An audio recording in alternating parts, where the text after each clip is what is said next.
जिस उपदेश से राम जी को राजकुमार भगवान राम बने, वो उपदेश आप सुन रहे हैं।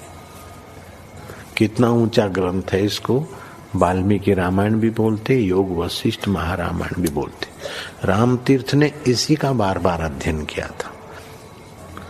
ये आप भी शांत हो जाएंगे परमात्मा में, और दूसरों को भी शांति देने की क्षमता देने वाला ये सदग्रंथ है। इसको वेदांत का सिद्धांत ग्रंथ बोलते हैं। दूसरे होते प्रक्रिया ग्रंथ। ये करके फिर कब वो आचार्य बनो तब समझो, ये तो थोड़ा पढ़ो और फिर वही सिद्धांत की बात। तो बार बार योग वशिष्ठ महारामायण विचारने योग। ओम श्री सद्गुरु परमात्मने नमः। श्री वशिष्ठ जी बोले, हे राम जी, यह संसार मिथ्या है। जो इस संसार के पदार्थों को चाहता है वह मूर्ख है। इस जगत के अधिष्ठान को प्राप्त होने से जीव निर्वासनिक होता है, और जब निर्वासनिक होता है तब संतोष को प्राप्त होता है। तब ऐसा होता है जैसे तारों में चंद्रमा शोभा पाता है। इससे इच्छा के नाश का उपाय करो। राम जी, जब इच्छा नष्ट होती है और संतोष रूपी गंभीरता प्राप्त होकर द्वैत कलना मिटती है, तब उसी को पंडित जन परम पद कहते हैं। यह पद कैसे प्राप्त होता है सो भी श्रवण करो। हे राम जी, जब संसार से वैराग्य, संतों की संगति और सतशास्त्र के अर्थों और आत्मा में दृढ़ भावना होती है, तब जगत नीरस हो जाता है, अर्थात जगत असत प्रतीत होता है। हृदय में शांति होती है, जीव अपने को ब्रह्म जानता है और परिच्छिन्नता मिट जाती है। जब तक जीव अपने को परिच्छिन्न जानता था, तब तक सब दुखों का अनुभव करता था, और जब संतों की संगति और सतशास्त्रों से जगत नीरस प्रतीत होता है, तब परम पद को प्राप्त होता है। ओम श्री सद्गुरु परमात्मने नमः। श्री वशिष्ठ जी बोले, हे राम जी, जब संसार से वैराग्य होता है तब संतों की संगति होती है, फिर शास्त्र सुनता है, तब संपूर्ण जगत नीरस हो जाता है।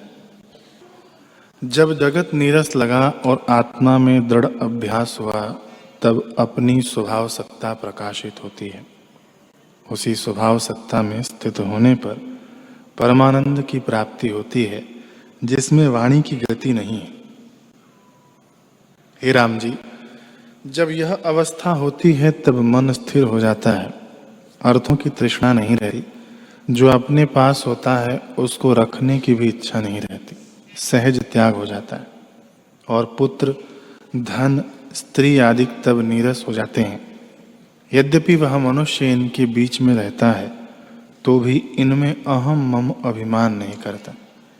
जैसे मजदूर चलता चलता किसी मार्ग में आ उतरता है और मार्ग वालों से कुछ संबंध नहीं रखता, वैसे ही वह किसी विषय से संबंध नहीं रखता। और जो अनिच्छित इंद्रियों के सुख प्राप्त होते हैं, उनमें राग द्वेष नहीं रखता। जैसे किसी पत्थर की शिला पर जल चला जाता है तो उसको कुछ राग द्वेष नहीं होता, वैसे ही ज्ञानवान को किसी में राग द्वेष नहीं होता। ओम श्री सद्गुरु परमात्मने नमः।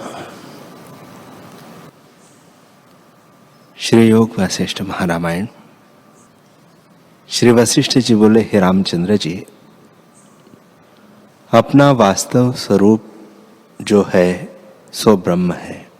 उसके प्रमाद से जीव मोह और कृपणता को प्राप्त होते हैं। जैसे लुहार की खाल वृथा श्वास लेती है, वैसे ही इनकी चेष्टा व्यर्थ है। इनकी चेष्टा और बोलना अनर्थ के निमित्त है। जैसे धनुष से जो बाण निकलता है वह हिंसा के निमित्त है, उससे और कुछ कार्य सिद्ध नहीं होता, वैसे ही अज्ञानी की चेष्टा और बोलना अनर्थ और दुख के निमित्त है, सुख के निमित्त नहीं। और उसकी संगति भी कल्याण के निमित्त नहीं है। जैसे जंगल के ठूठ वृक्ष से छाया और फल की इच्छा करनी व्यर्थ है, उससे कुछ फल नहीं होता और न विश्राम के निमित्त छाया ही प्राप्त होती है, वैसे ही अज्ञानी जीव की संगति से सुख नहीं होता, उनको दान देना भी व्यर्थ है। जैसे कीचड़ में घृत डालना व्यर्थ होता है, वैसे ही मूर्खों को दिया दान व्यर्थ होता है, उनसे बोलना भी व्यर्थ है। जैसे यज्ञ में कुत्ते को बुलाना निष्फल है, वैसे ही उनसे बोलना निष्फल है। हे रामचंद्र जी, जो अज्ञानी जीव है वे संसार में आते जाते और जन्मते मरते हैं और शरीर में आस्था करते हैं। वे पुत्र, दारा, बांधव, धन आदि से ममत्व बुद्धि करते हैं, पर इस मिथ्या दृष्टि से वे दुख पाते हैं और मुक्ति कदाचित नहीं होती, क्योंकि वे अनात्मा में आत्म बुद्धि का त्याग नहीं करते और ममता बुद्धि में दृढ़ रहते हैं। हे रामचंद्र जी, जो अज्ञानी हैं वे असत पदार्थों को देखते हैं और वस्तु रूप की ओर से अंधे हैं, इससे वे परमार्थ धन से विमुख हैं। नरक का सार जो स्त्री आदि है, उनमें वे प्रीति करते हैं और उनको देखकर प्रसन्न होते हैं। जैसे मेघ को देखकर मोर प्रसन्न होता है, वैसे ही स्त्री आदि को देखकर मूर्ख प्रसन्न होते हैं। हे राघव, मूर्ख को मारने के निमित्त स्त्री विष की बेल है, नेत्र उसके फूल है, होठ पत्ते हैं, स्तन गुच्छे हैं और अज्ञान रूपी भंवरे वहां विराजमान होते हैं और उसका नाश करते हैं। मति रूपी तालाब में हर्ष रूपी कमल और चित्त रूपी भंवरे सदा रहते हैं और अज्ञान रूपी नदी में दुख रूपी लहरें और तृष्णा रूपी बुलबुलें उठते हैं। यह नदी मरण रूपी बड़वाग्नि में जा पड़ेगी। हे रामचंद्र जी, जब जन्म होता है तब जीव महागर्भ अग्नि से जलता हुआ निकलता है और महामूर्ख अवस्था में निकलकर दुखी होता है। वह जब यौवन अवस्था को प्राप्त होता है तब विषयों का सेवन करता है, वे भी दुख के कारण होते हैं। फिर वृद्ध अवस्था को प्राप्त होता है, तब शरीर अशक्त होता है और हृदय को तृष्णा जलाती है। इस प्रकार जन्म मरण अवस्था में जीव भटकते हैं। हे रामचंद्र जी, संसार रूपी कूप में मोह रूपी घटों की माला है और तृष्णा और वासना रूपी रस्सी से बंधे हुए जीव भ्रमते हैं। ज्ञानवान को संसार कोई दुख नहीं देता, गोपत की नाई तुच्छ हो जाता है, पर अज्ञानी को समुद्र की तरह उससे उबरना कठिन होता है। वह अपने भीतर ही भ्रम देखता है और निकल नहीं सकता, थोड़ा भी उसको बहुत हो जाता है। जैसे पक्षी को पिंजड़े में और कोल्हू के बैल को घर ही में मार्ग दुस्तर हो जाता है, वैसे ही अज्ञानी को तुच्छ संसार बड़ा दुस्तर भासता है। हे राघव, जगत को रमणीय जानकर जीव उसके जिन पदार्थों की इच्छा करता है वे सब पंचभौतिक पदार्थ है, पर वह मोह से उनको सुंदर जानता है, उनमें प्रीति करता है और उन्हें स्थिर जानता है, वे सब अनर्थ के निमित्त है। हे रामचंद्र जी, अज्ञान रूपी चंद्रमा के उदय से भोग रूपी वृक्ष पुष्ट होते हैं। वे जन्मों की परंपरा रूप रस को पाते हैं, कर्म रूपी जल से सिंचते हैं और पुण्य और पाप रूपी मंजीरी उनमें होती है। अज्ञान रूपी चंद्रमा का अमृत वासना है, अज्ञान रूपी चंद्रमा का अमृत वासना है और आशा रूपी चकोर उसको देखकर प्रसन्न होता है। आशा रूपी कमलिनी पर अज्ञान रूपी भंवरा बैठकर प्रसन्न होता है। इसलिए सब जगत अज्ञान के कारण रमणीय भासता है। हे रामचंद्र जी, जिस ज्ञान से यह जगत स्थित है उसका प्रवाह सुनो। जब अज्ञान रूपी चंद्रमा पूर्ण होकर स्थित होता है तब कामना रूपी क्षीर समुद्र उमड़ता है और उसमें अनेक तरंगे उठती हैं। उसके रस से तृष्णा रूपी मंजीरी पुष्ट होती है और काम, क्रोध, लोभ और मोह रूपी चकोर उसको देखकर प्रसन्न होते हैं। देह अभिमान रूपी रात्रि के निवृत्त होने पर विवेक रूपी सूर्य का उदय होता है। तब अज्ञान रूपी चंद्रमा का प्रकाश निवृत्त हो जाता है।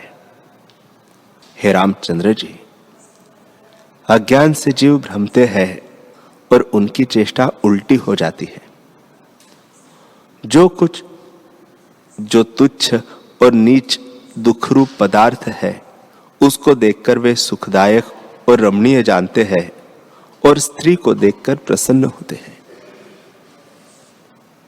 कवीश्वर कहते हैं कि उसके कपोल कमल से नेत्र, भंवरे से होठ हंसते हुए और भुजा बेली किनाई है। कंचन के कलश से स्तन है, उदर और वक्षस्थल बहुत सुंदर है। जंघाए केले के खंभे सी है। कवि जिस स्त्री की स्तुति करते हैं वे रक्त मांस की पुतली है।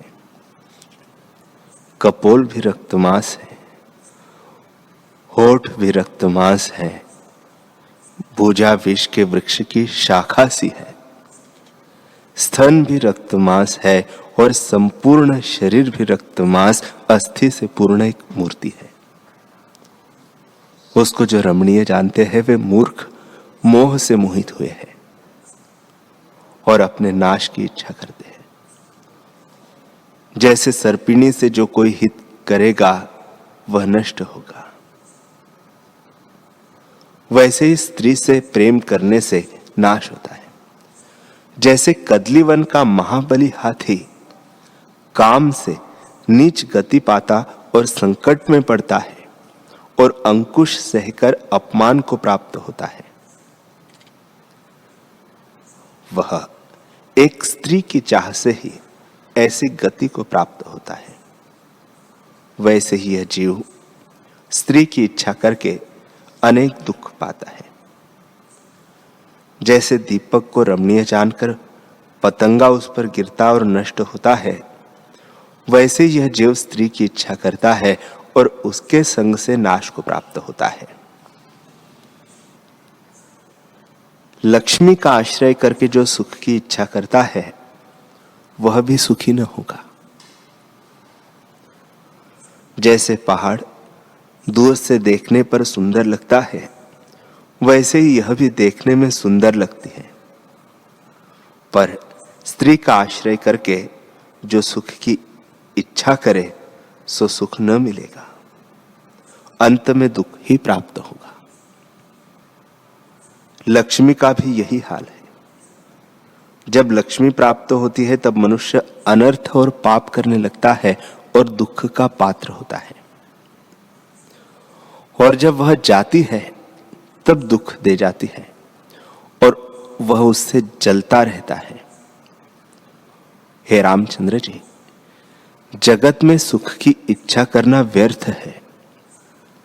जीव जब पहले जन्म लेता है तब भी दुख सहता है, फिर जन्म लेकर जब मूर्ख और नीच बाल अवस्था को प्राप्त होता है तब कुछ विचार नहीं होता, उससे दुख पाता है, और कुछ शक्ति भी नहीं होती, उससे भी दुख पाता है।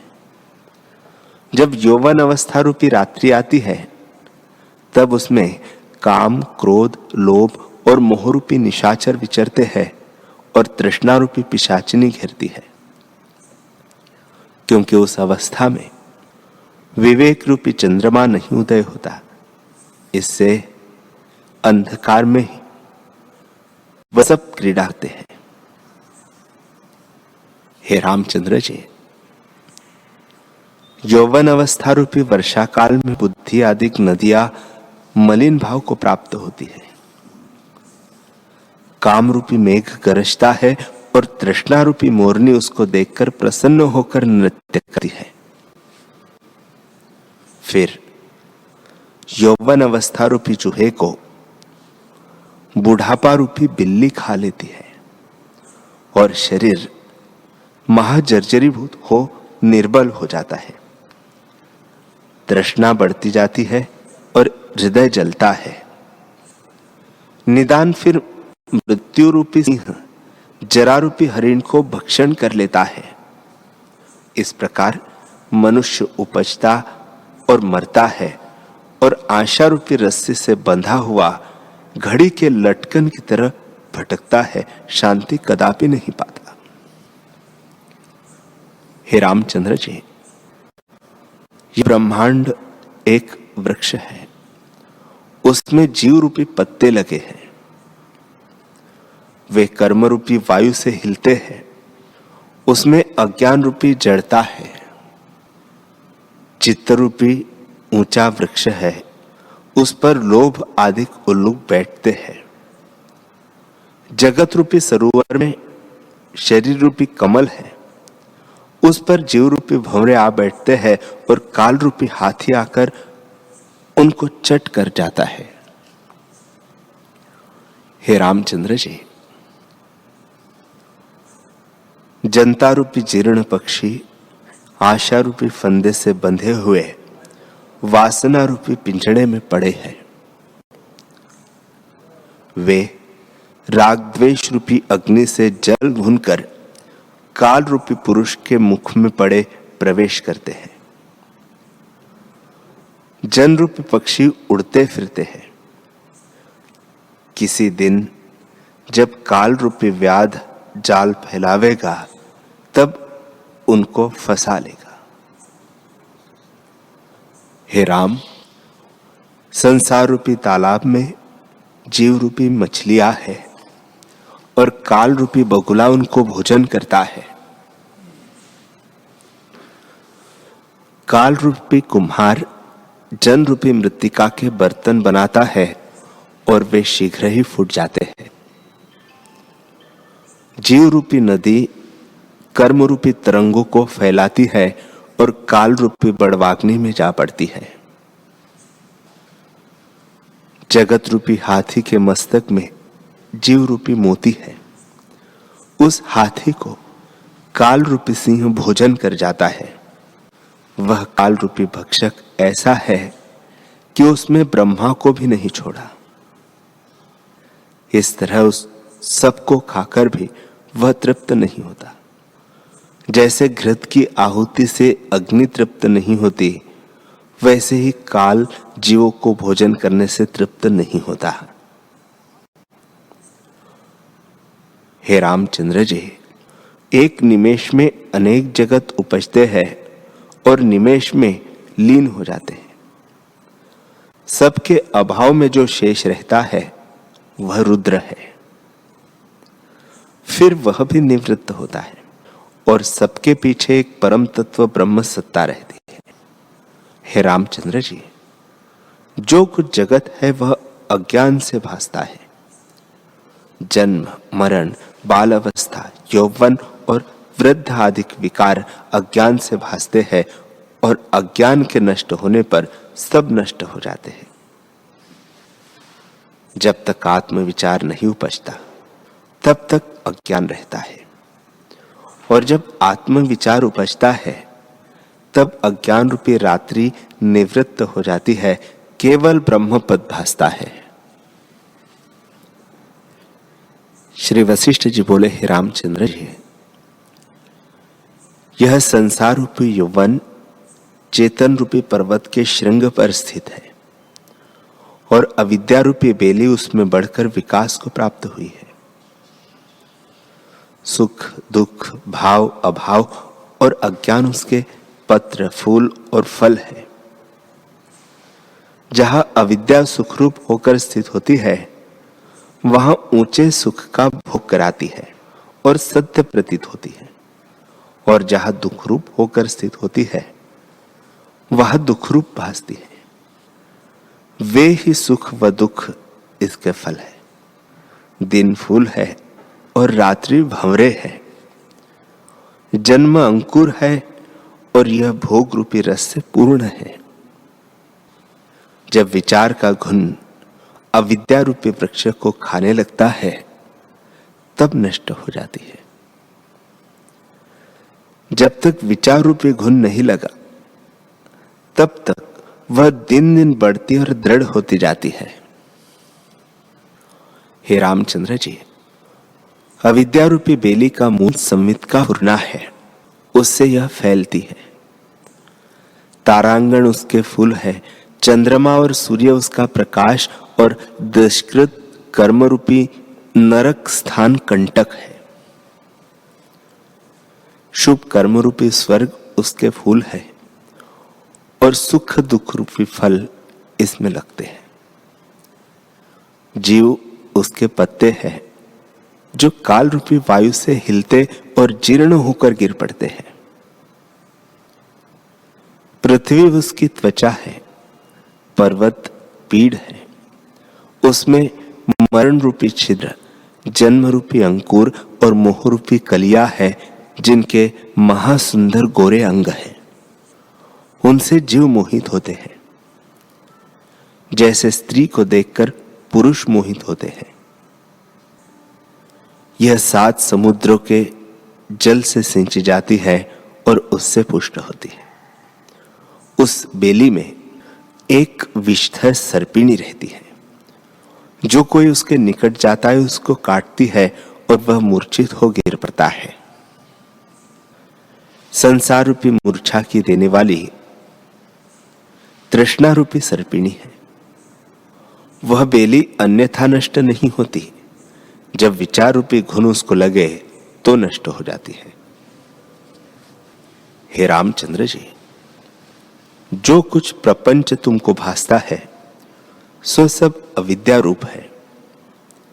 कहीं अविद्या जल रूप हुई है, कहीं पहाड़, कहीं नाग, कहीं देवता, कहीं दैत्य, कहीं पृथ्वी, कहीं चंद्रमा, कहीं सूर्य, कहीं तारे, कहीं तम, कहीं प्रकाश, कहीं तेज, कहीं पाप, कहीं पुण्य, कहीं स्थावर, कहीं मूढ़ रूप, कहीं अज्ञान से दीन और कहीं ज्ञान से आप ही क्षीण हो जाती है।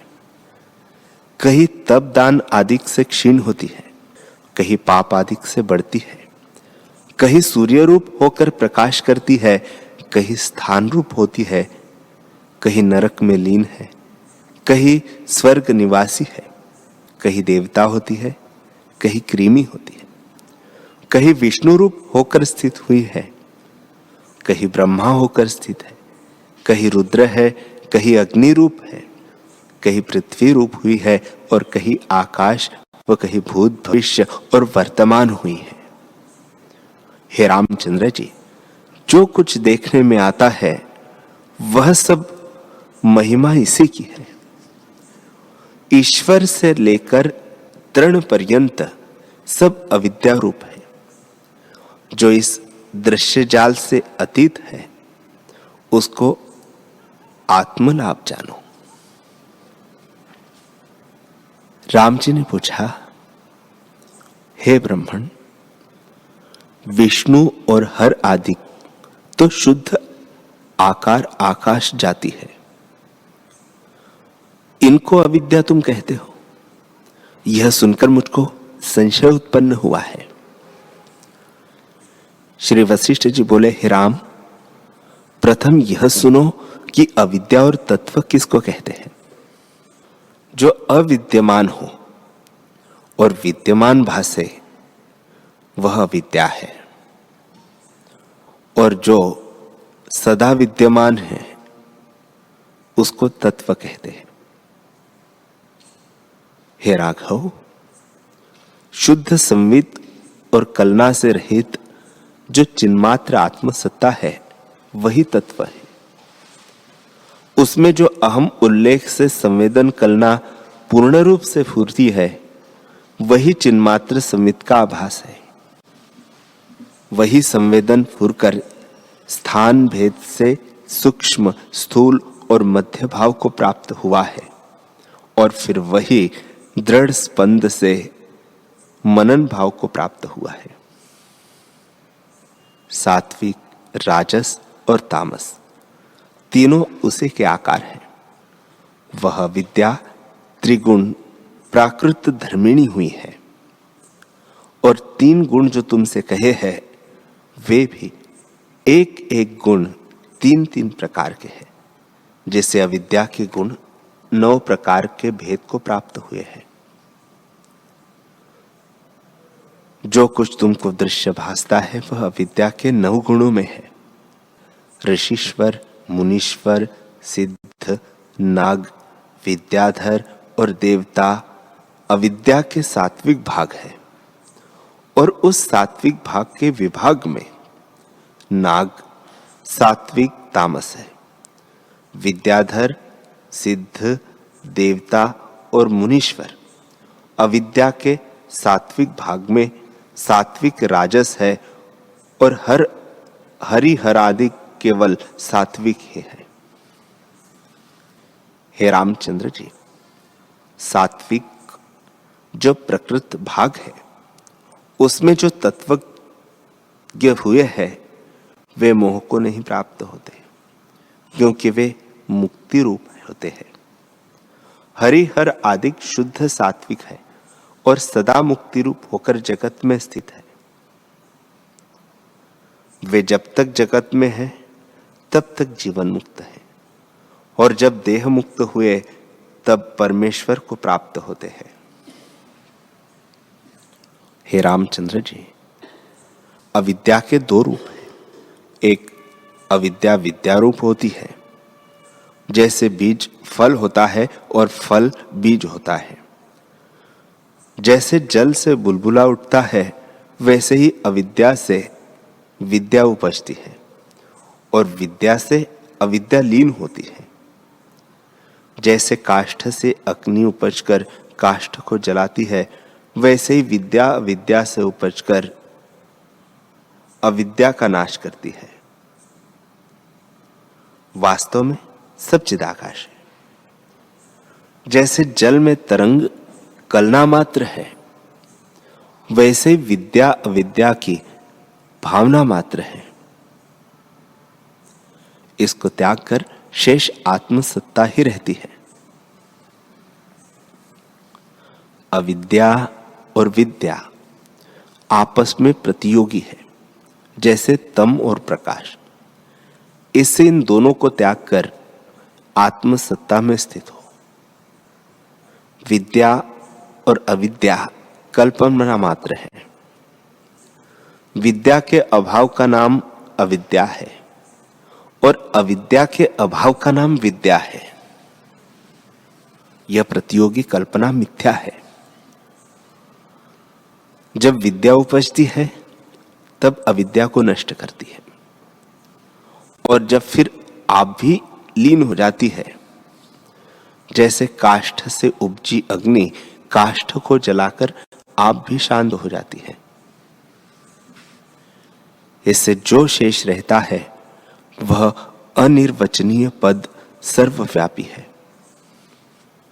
जैसे वट बीज में पत्र, शाखा, फूल, फल और पत्ते होते हैं, वैसे सब में एक अनुस्यूत सत्ता व्याप्त है। वही ब्रह्म तत्व सर्वशक्तिमान है। उसी से सब शक्तियों का स्पंदन है। वह आकाश से भी शून्य है। जैसे सूर्यकांत मणि में अग्नि होती है और दूध में घृत है, वैसे ही सब जगत में ब्रह्म व्याप्त हो रहा है। जैसे दधी के मथे बिना घृत नहीं निकलता, वैसे ही विचार बिना आत्मा नहीं भासता। जैसे अग्नि से चिंगारी और सूर्य से किरणें निकलती है, वैसे ही यह जगत आत्मा का किंचन रूप है। जैसे घट का नाश होने पर भी घटाकाश अविनाशी है, वैसे ही जगत के अभाव में भी आत्मा अविनाशी है। हे रामचंद्र जी, जैसे चुंबक पत्थर की सत्ता से जड़ लोहा चेष्टा करता है, परंतु चुंबक सदा करता ही रहता है, वैसे ही आत्मा की सत्ता से जगत देहादिक चेष्टा करते हैं और चेतन होते हैं, परंतु आत्मा सदा करता है। इस जगत का बीज चैतन्य आत्म सत्ता है और उसमें संवित संवेदन आदि शब्द भी कल्पना मात्र है। जैसे जल को कहते हैं कि बहुत सुंदर और चंचल है और जल ही जल है, वैसे संवेदन आदि सब चैतन्य रूप है। जहां न किंचन है न अकिंचन है, वही तो तुम्हारा स्वरूप है। हरि ओम।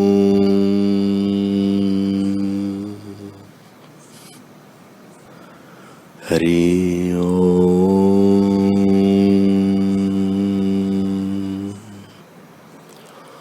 ओम सहना भवतु सहनौ भुनक्तु सह वीर्यं करवावहे तेजस्विनावधीतमस्तु मा विद्विषावहे। ओम शांति शांति शांति। श्री सद्गुरुदेव भगवान की जय।